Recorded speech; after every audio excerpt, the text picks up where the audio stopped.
अस्सलाम वालेकुम। आज का मौजू बहुत ही ख़तरनाक, बहुत ही खौफनाक। जनाब इंतज़ार हुसैन पंजोता को इंतहाई तकलीफ दे, इंतहाई खौफनाक हालत के अंदर आखिरकार रहा कर दिया गया। ये रहाई attorney general of Pakistan Mansoor साहब के सिर्फ ये बयान देने के 24 घंटों के अंदर वो आ जाएंगे, उसके बाद अमल में आई। फौरी तौर पर जिस तरह माजी में होता रहा कि जो भी पाकिस्तानी शहरियों के खिलाफ ऑपरेशन होते हैं वो मीडिया और आईएसआई मिल के करता है, उसी तरीके से फौरी तौर पर इंतहाई अफसोसनाक वाकयात ये रूनुमा होना शुरू हुए कि जियो न्यूज़ और उससे मुंसलिक सहाफ़ियों ने मनफी प्रोपेगेंडा शुरू कर दिया। ये रिपोर्टिंग की गई, जो पुलिस ने बताया उसको उसी अंदाज में चलाया गया। ना सिर्फ चलाया गया बल्कि उनकी जो अगवा किए जाने का अमल था उसको गिरफ्तारी से ताबीर किया गया, उसको डिटेंशन से ताबीर किया गया। और हमने ये देखा कि इस तरीके से पूरा वाकया बयान किया गया कि जी अगवाकार उनको छोड़ने जा रहे थे, उनको रोका गया, गोलियां चली और पता नहीं क्या क्या। एक जरा बराबर भी ऐसा लफ्ज नहीं इस्तेमाल किया गया इस चीज को रिपोर्ट करते हुए कि जिससे कोई शक का अंसर पैदा हो। यह भी यकीनी तौर पे किया जा सकता था कि अगर आप बाज लोग ये तावील पेश करें कि कोई प्रेशर है फौज की तरफ से या आईएसआई की तरफ से, तो इसलिए सहाफी मजबूर है ऐसी झूठी खबरें मतलब है कि लिखने पे सोशल मीडिया पे, तो वो ना लिखें। मतलब ये चीज भी तो एक ऑप्शन थी ना। लेकिन जियो न्यूज मुकम्मल तौर पे इस चीज का हिस्सा बना।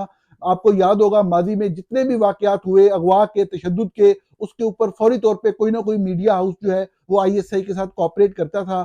मुझे अपना वाकया याद है कि जब मेरे पे तशद्दुद हुआ और तशद्दुद के बाद जब मैं होश में आया और जब अपने घर पहुंचा तो मुझे बताया गया कि जो आईएसआई के साथ काम करने वाला मीडिया हाउस था उसने खबर चलाई कि ये किसी लड़की का मामला था और लड़की के भाइयों ने इस शख्स के ऊपर तशद्दुद किया। तो ये एक मिसाल नहीं, इससे पहले जितने भी लोगों को, जितने भी पाकिस्तानी शहरियों को फौज ने उठाया, आईएसआई ने उठाया, तो वो किसी एक मीडिया हाउस के साथ मिलकर काम करते हैं। जियो न्यूज को हमने देखा कि मादी करीब में भी जो लोग हब से बेजा में रखे गए उनके इंटरव्यू चलाए गए। ये बहुत ही खतरनाक और खौफनाक सूरत हाल है। लेकिन जो वाकया आज हुआ है वो इतना बुरे तरीके से एक्सपोज कर रहा है जियो न्यूज को और पाकिस्तान के इन सिक्योरिटी के अदारों को जिन्होंने ये किया कि आपको उसको देख के हंसी भी आती है। लेकिन जनाब इंतजार हुसैन पंजोता की हालत देख के किसी भी सख्त से सख्त दिल इंसान का भी जो वो दिल है वो नरम पड़ जाता है, इंसान को रोने को दिल करता है पाकिस्तान के हालात देखकर। लेकिन साफ जाहिर है कि जो लोग ड्यूटी पे हैं मीडिया के, जियो न्यूज के लोग, उन्होंने उसको उसी तरीके से पेश किया, पूरी कहानी को साबित करने की कोशिश की कि जी ये मामला इसी तरीके से हुआ है। इस तरह से जुराइम की सहूलतकारी की माजी में कोई मिसाल नहीं मिलती। नाजरीन, मैंने इस वाक़े का पता लगते ही पुलिस के लोगों से राब्ते करना शुरू किए, जानने की कोशिश की कि इस मर्तबा किसको इस्तेमाल किया गया पुलिस के अंदर से। तो पुलिस वालों ने मुझे एक बड़ी अहम बात बताई। इस पूछने के पीछे भी एक साइंस थी, एक वजह थी कि जो हमारे पुलिस वाले हैं वो बताते हैं कि आईएसआई पुलिस वालों पे उस तरीके से एतमाद नहीं करती क्योंकि पुलिस वालों के अंदर से ही बाद में खबरें लीक हो जाती हैं। तो पुलिस में अपना काम करवाने के लिए भी वो अपने खास बंदे जो है वो इस्तेमाल करते हैं। तो मेरा मकसद जो था वो सवाल पूछने का पुलिस वालों से ये था। तो मुझे पुलिस वालों ने क्या बताया वो मैं आपसे बाद में शेयर करता हूं। लेकिन पहले इस वाकये के हवाले से जो इसकी तफसीलात अब तक सामने आई हैं, मैं कोशिश करता हूँ वो आपको दिखाऊं भी सही साथ और मैं उसके ऊपर बात भी करूं। सबसे पहले तो आपको मालूम है कि ये 8 अक्टूबर से गायब थे, 24-25 दिन हो गए थे और कोई पता नहीं था इनका कि कब ये बाजियाब हो सकेंगे, कब इनको आईएसआई छोड़ेगी। लेकिन कल अटॉर्नी जनरल ऑफ पाकिस्तान जो अनवर मंसूर है, उन्होंने ये कहा वहां पे अदालत के अंदर इस्लामाबाद हाई कोर्ट में कि अगले 24 घंटे में इनकी रिहाई के बारे में कुछ करते हैं। आज के दिन जब ये वाकया हुआ तो सबसे पहले जो वीडियो उनकी गाड़ी में बैठी हुई रिलीज हुई, अगर आप वो गौर से सुने तो उसके जो बहुत पहले वाले अल्फाज हैं, जो कोई बंदा बैकग्राउंड में बोल रहा है, वो ये एक तरीकाकार होता है बात को फैलाने का और लोगों को बेवकूफ बनाने का। तो वो कह रहा है कि जी पठान थे, चमकनी के पठान थे, यानी कि एक तासुब जो फैलाने की एक कोशिश है पाक फौज की इस वक्त कौम को तकसीम करने के लिए। वजह आप समझ रहे होंगे कि केपीके के अंदर एक दूसरी पार्टी की तहरीके इंसाफ की हुकूमत है, उन्हीं का ये बंदा था। तो एक सहाफियों की एक पूरी टीम है जो पहले से ये बात फैला रही थी कि जी ये अगवा नहीं हुए, ये ड्रामा किया जा रहा है। तो पहले तो उनका नाम लिया गया कि पठान है, वही तासुब वाला बात फैलाने की कोशिश की गई, जो आप देख रहे हैं कि पंजाब गवर्नमेंट मुसलसल इस तरह की बातें कर रही है, इस तरह के पैगाम दे रही है, इस तरह के नारे लगा रही है, जिससे सबाई तासुब को हवा देने की एक बड़ी वाजे कोशिश जो है वो हमें नजर आती है। यहां से ये वीडियो स्टार्ट होती है। अब आप इस वीडियो के जरा थोड़ा सा आगे चलें, तो जो बंदा इंटरव्यू कर रहा है, ये बंदा कौन है ये भी मैं आपको आगे चल के बताता हूं, जो मैंने पुलिस वालों से मालूमात इकट्ठी की। अब वो बंदा जो है वो उनसे पूछता है जी आपका नाम क्या है, मतलब वो ये तासुर दे रहा है सवाल पूछते हुए कि मैनू कुछ नहीं पता, मैं अब ये बंदा इसको देख रहा हूं, अब मैं इससे बात कर रहा हूं, अब मैं इससे सवाल कर रहा हूं, कह रहा आपका नाम क्या है। इंतजार हुसैन पंजोता साहब बोलते हैं कि मेरा नाम इंतजार है। तो वो बंदा फौरन कहता है जी इनका नाम इंतजार हुसैन है। भाई आपका क्या नाम है? इंतजार इंतजार हुसैन साहब हैं ये। तो अब उस बंदे के पास सारी जो जो इंफॉर्मेशन थी वो मुकम्मल थी, सिर्फ उसने एक स्क्रिप्ट जो है वो पूरा मुकम्मल करना था। और ये बेचारे इतने नाअहल हैं कि लिखा हुआ उसकी ट्रेनिंग, उसकी रिहर्सल कराया हुआ जो स्क्रिप्ट होता है वो भी पूरी तरह नहीं कर सकते। इसके बाद आप आगे चलते हैं, आप ये देखेंगे कि गाड़ी के ऊपर जब वीडियो बन रही है, आप कभी भी इस तरह का वाकया हो तो वीडियो बनाने की कोशिश करें तो आपको पता है कि बंदे का चेहरा ही सही नजर नहीं आ रहा होता, एंगल ही सही नहीं होता, बात समझ नहीं आ रही होती। बड़े प्रॉपर तरीके से एक प्रॉपर लाइटिंग है, प्रॉपर चेहरे के ऊपर फोकस है, और मुकम्मल सेट करके कैमरा और सवाल फिर पूछे जा रहे हैं इस पूरे इन्वायरमेंट को क्रिएट करके। अब उसको थाने ले जाया जाता है, और ये मैं बात आपको यहाँ पे बता दूं कि ये थाना सदर है हसन अब्दाल का।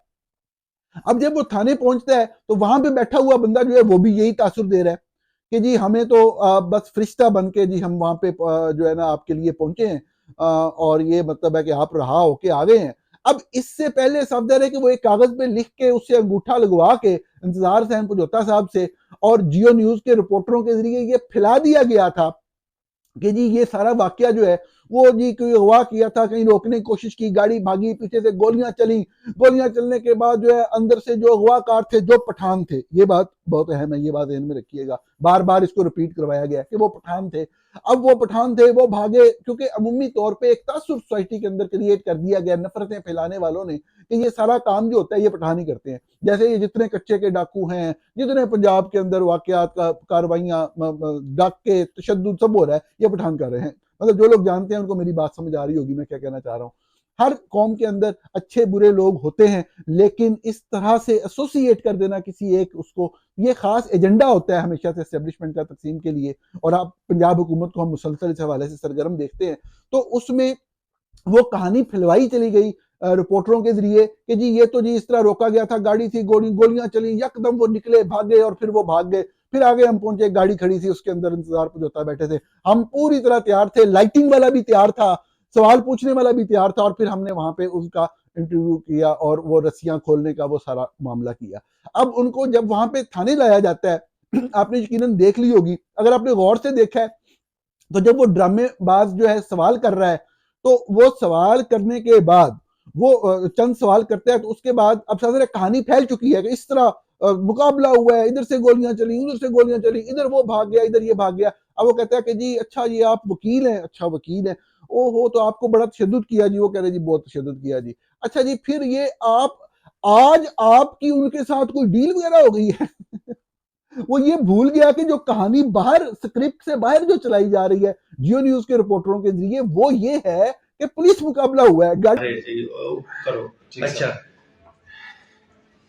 नहीं, कोई डील इनके साथ हुई थी आज, किस तरीके आप रोकी है नाके पे, गाड़ी नहीं रुकी, गाड़ी भागी है, पीछे पुलिस भागी है, फायरिंग हुई है, क्रॉस फायरिंग हुई है, पूरा सीन क्रिएट हुआ है, और फिर बंदा छुड़वाया है। उस बंदा कहता है अच्छा आपकी आज कोई डील वगैरह हुई है, ये आप देख चुके होंगे। खैर इस मज़हका खेज सारे मामले को पूरी तरह जस्टिफाई करने की कोशिश की पाकिस्तानी मीडिया ने, अभी करेंगे, साफ ज़ाहिर है। अभी आज का दिन जब शुरू होगा, जब लोग उठेंगे तो माशाल्लाह वो कसीदे पढ़ेंगे, वो बातें होंगी। अगर बात बहुत ज़्यादा फैल गई तो साफ ज़ाहिर है कोई ना कोई बम धमाका वगैरह कोई बड़ा हादसा करवा के गुफ्तगू का रुख फेरने की कोशिश की जाएगी। बदतरीन तशद्दुद का निशाना बनाया गया नाज़रीन। पता नहीं उनको बेचारों को क्या क्या कहा गया हुआ है, कितने दबाव में है। ये ऐसी हालत होती है, इस हालत में कोई बंदा उसको बराह रास्त अस्पताल लेके जाया जाता है, सिर्फ ये वीडियो साजी के लिए सारी चीजें की गई। खैर, मुझे पुलिस की तरफ से ये बताया गया, जिम्मेदारी से बताया गया कि जी ये हमारे कोई बंदा इन्वॉल्व नहीं, हमारे अफसरान को भी इस चीज़ का नहीं उन्होंने बताया। मतलब जो अटक में जो तैनातियां हैं उनमें से लोगों को कुछ भी नहीं बताया गया था इस हवाले से। सब तरह ISI के जो सेक्शन वो मुतलका लोग थे वो डायरेक्टली डील कर रहे थे, हैंडल कर रहे थे ना। तो मुझे किसी ने कहा, मैंने उनसे कहा कि जी आप तो मतलब है कि आपने चेक कर लिया अटक से, तो ये तो आप कह रहे हैं आपके बंदों को तो मतलब SP लेवल वगैरह पे पता ही नहीं था कि मतलब ये करना है आज, तो फिर मतलब है कि ये कैसे मुमकिन है, SP को तो बताते हैं। वो कह रहे नहीं, उन्होंने वही उसी सतह पे मतलब है कि थाने की सतह पे मैनेज किया हुआ था। मैं कहा इस बात से क्या मुराद है? कहते हैं जी वो SHO चंद दिन पहले लेके आए थे। मैं कहा अच्छा जी, वो क्या क्या नाम है जी SHO? कह रहे वो आप खुद पता कर लें, भाई अपने बंदे लाए हैं, उनके जरिए उन्होंने किया। मैं कहा सिर्फ SHO लाए हैं? उन्होंने कहा नहीं जी और बंदे भी लाए हैं, उस थाने के अंदर ये सारा करने के लिए और बंदे भी लाए हैं। अब मैंने साफ ज़ाहिर है कॉल की आगे थाने में, ये थाना सदर था हसन अब्दाल का, तो कॉल साफ ज़ाहिर है ये जो अगर आप किसी पर्सन को कॉल कर रहे हैं, प्राइवेट पर्सन को, तो फिर आप साफ ज़ाहिर है कि प्राइवेसी का ख्याल रखते हैं। लेकिन अगर आप किसी गवर्नमेंट ऑफिस पे कॉल कर रहे हैं तो वो भी रिकॉर्ड कर रहे होते हैं, तो आप भी रिकॉर्ड करते हैं। मैंने इंटरव्यू किया साफ ज़ाहिर है, जो भी थाने पे ड्यूटी पे अफसरान मौजूद थे, तो उस इंटरव्यू के दौरान जो ड्यूटी ऑफिसर था उसने मुझे बताया, तस्दीक की कि हाजी गुलफराज नाम के कोई साहब हैं, SHO हैं, ये चंद दिन पहले यहाँ पे अपॉइंट किए गए हैं। अच्छा, मैंने उनसे कहा जी इनके अलावा कौन अपॉइंट हुआ है? उन्होंने कहा जी नहीं, इसके अलावा तो कोई अपॉइंट नहीं हुआ। अच्छा, मैंने कहा ये बताएं कि जो बंदा नाके के ऊपर इंचार्ज था, चौकी के ऊपर जहां पे आप कहते हैं गाड़ी रोकी गई है, तो उसका नाम क्या है? उन्होंने कहा जी उसका नाम आसिफ है। मैं क्या अच्छा ठीक है जी। मैं क्या आप आसिफ साहब का बता सकते हैं कब से तैनात हैं? तो वो कहते आसिफ साहब भी अभी आए हैं, आज कल में आए हैं। मैं कह नहीं मतलब कितने दिन हो गए? कह रहे कुछ दिन हो गए हैं उनको आए हुए ना, अभी आए हैं। ये थाने से मुझे बराह रास्त कंफर्मेशन दी गई है कि जो चौकी के ऊपर तैनात बंदा अफसर है, SI है, आसिफ नाम है उसका, और वो भी चंद दिन पहले लाया गया है वहां पे उस थाने के अंदर। सब जरा उसकी वजह ये होती है नाज़रीन कि अगर आप जो पहले से लोग उस सिस्टम के अंदर तैनात काम कर रहे हैं ना, वो जितने भी मतलब ISI को वो भी सलूट मारेंगे, वो भी ISI कोई भी काम करेगी एज इट इज करेंगे, ना शेयर कोई नहीं होता कि खड़ा हो जाए। लेकिन वो बात बता देते हैं, वो अपने घर फैमिली वालों को बता देते हैं जी आज वो आए सन, आज जो उन्होंने हैक किया है वो बात। फिर ये अपने खास ट्रेन किए हुए लोग जो होते हैं वो उनको ऐसी जगहों पे भेजते हैं जहां पे उन्होंने कार्रवाई डालनी होती है। बाकी आपको लवाजमात का पता ही है कि जब भी वो कार्रवाई डालते हैं, सारे जो CCTV फुटेज अगर कहीं वो कैमरे लगे भी हुए हैं वो खराब करना, ये करना, वो सारा मामला साथ साथ चलता है। ये मैंने वहां पे जब बात की तो वो जो मुझे बताया गया था उस ऑफिसर दुरुस्त साबित हो गया कि जी वहां पे बंदे, वो वाले बंदा भी जो बंदा ऐसा ही था जिसने वहां पे काम करना था और जो वीडियो बना रहा है और जो बाद में थाने में आके कार्रवाई शारवाई डाल रहा है बंदा डाल रहे हैं। तो ये सारे लोग जो टीम भी अभी मतलब वहां पे माशाल्लाह इंस्टॉल की गई। मैंने बकायदा जो उनका नंबर जो है वो लेके अटक पुलिस की वेबसाइट से थाने का, किसी और से नहीं लिया, क्योंकि नंबर लेने का भी और बात करने का भी तरीका होता है कि आपको कोई बंदा इंफॉर्मेशन दे रहा है तो उससे नंबर ना लें अगले बंदे का, आपको हमेशा किसी और जरिए से जाके वो नंबर लेना होता है ताकि आपको तस्दीक हो कि आप उसी बंदे से बात कर रहे हैं। तो खैर उन्होंने भी तस्दीक की, सारी चीज की, सारे अमल की। मैंने उनसे तफसीलात पूछने की कोशिश की कि इससे पहले कोई मामला आपके नोटिस में इस तरह का आया, या ये जब यहाँ पे थे तो क्या हुआ, इन कोई और लोग भी थे पुलिस वालों के अलावा। तो खैर वो बात करते रहे, उनकी मेहरबानी, उन्होंने बताई चीजें। लेकिन उन्होंने साफ ज़ाहिर है कि ये कहा कि उनकी ड्यूटी का टाइम अभी थोड़ी देर पहले शुरू हुआ है और जो पहले वाले लोग थे वो चले गए हैं, और उनको ये नहीं पता कि उस वक्त क्या क्या हुआ। वो सिर्फ इतना बता सकते हैं कि इस्लामाबाद पुलिस आई थी, वो उनको लेके चली गई। मैंने उनसे पूछा कि क्या इनकी फैमिली के भी कुछ लोग आए थे, उनकी मौजूदगी में हवाले किया गया इस्लामाबाद पुलिस के? उन्होंने कहा नहीं जी, फैमिली से कोई नहीं आया, पुलिस वाले आए थे तो वो पुलिस वाले उनको लेके यहाँ से चले गए हैं। नाज़रीन, ये जो वाक़या है, ये इंतहाई दिलखराश वाक़या है। तशद्दुद की तमाम हदें पार की गई हैं। उनको बोलने पे मजबूर किया गया है कि वो ये फ़िक्रें बोलें। पुलिस के अंदर से कोई भी सहाफ़ी जिसका मामूली सा भी पुलिस के अंदर ताल्लुक हो, जितनी भी बातें मैंने की हैं, एक-एक बात की वो तस्दीक कर सकता है। किस तरीके से आईएसआई पुलिस को इस्तेमाल करती है, इंफ्रास्ट्रक्चर को इस्तेमाल करती है, कोई नई बात वैसे नहीं है। यकीनन आप में से बहुत से लोगों को इस बात का पहले से अंदाज़ा होगा। लेकिन जिस हद तक इंतज़ार हुसैन पंजोता, देखें बाज़ लोग वो होते हैं जो पॉलिटिकल होते हैं ना, वो बड़ी सख्त बात भी बाज़ औक़ात कह देते हैं। बाज़ लोगों का एक फ़ेस होता है कि जी वो सख्त अल्फ़ाज़ में अपने मुखालिफिन या सियासी मुखालिफिन को अटैक कर रहे हैं। इंतज़ार Hussain Panjota senior advocate supreme court of Pakistan, Pakistan के एक मुअज़्ज़ज़ काबिल एहतराम कानूनदान हैं। आपने कभी उनकी ज़ुबान से किसी दूसरे शख्स के बारे में कोई सख्त लफ्ज़ तक नहीं सुना होगा। मुझे जब से इस बात का पता था, मुझे मालूम था कि यार ये बेचारे सब ज़ाहिर है अपनी किसी भी वजह से अब जो वकला होते हैं वो सियासतदानों को सपोर्ट करते हैं केसेस के अंदर, और सब ज़ाहिर है ये उनका प्रोफेशनल मामला होता है। मुझे पता था ये शरीफ आदमी है और ये अपनी काबिलियत की वजह से इनको काम ज़्यादा मिल रहा है जिस जमात के साथ वो एसोसिएटेड है इस वक्त, तो ये इनको खामखा अब तशद्दुद का निशाना बनाया जा रहा होगा। मुझे पता था कि मैं जितनी मर्जी कोशिश कर लूँ, मैं जहाँ से मर्जी आ जाऊँ, मैं काज़ी फ़ायज़ ईसा का ज़मीर नहीं जगा सकता। लेकिन आप लोग गवाह हैं कि मैंने 25 अक्टूबर के बाद जब वो साहब चले गए, जो बाद लोगों के नज़दीक बहुत बड़े हीरो हैं, मुझे मालूम था वो इस सारी चीज़ में बराह रास्त मुलव्वस हैं। मैंने पूरी कोशिश की कि मैं किसी तरीके से जनाब यहिया अफरीदी जो कि पाकिस्तान के नए चीफ जस्टिस बने, उनका ज़मीर जगा सकूं, मैं किसी तरीके से उन तक ये पैगाम पहुंचा सकूं कि खुदारा ये शरीफ आदमी, ये वकील, आपकी सुप्रीम कोर्ट का अफसर है ये शख्स, और एक एक काबिल आदमी, एक प्यारा आदमी है, इसके लिए कोई नोटिस ले लें, आप किसी से पूछ ही लें, कोई बात ही कर लें। लेकिन सब ज़ाहिर है ये अफरीदी साहब को हर बात की समझ है। वो जो करने जा रहे हैं वो भी हम सबको नज़र आ रहा है, और अफसोस ही किया जा सकता है कि किस तरीके से मीडिया के लोग अपनी जगह पे और अदलिया के इदारों के अंदर मौजूद बेहतर लोग भी अपनी जगह पे ISI के दस्ते बाजू बनकर पाकिस्तानियों पे जुल्म ढाने की नई तारीख रकम कर रहे हैं।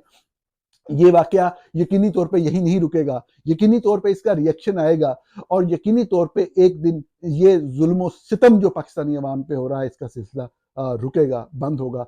नाज़रीन, प्रोग्राम देखने का बहुत शुक्रिया। बहुत जल्द आपसे मुलाकात होती है।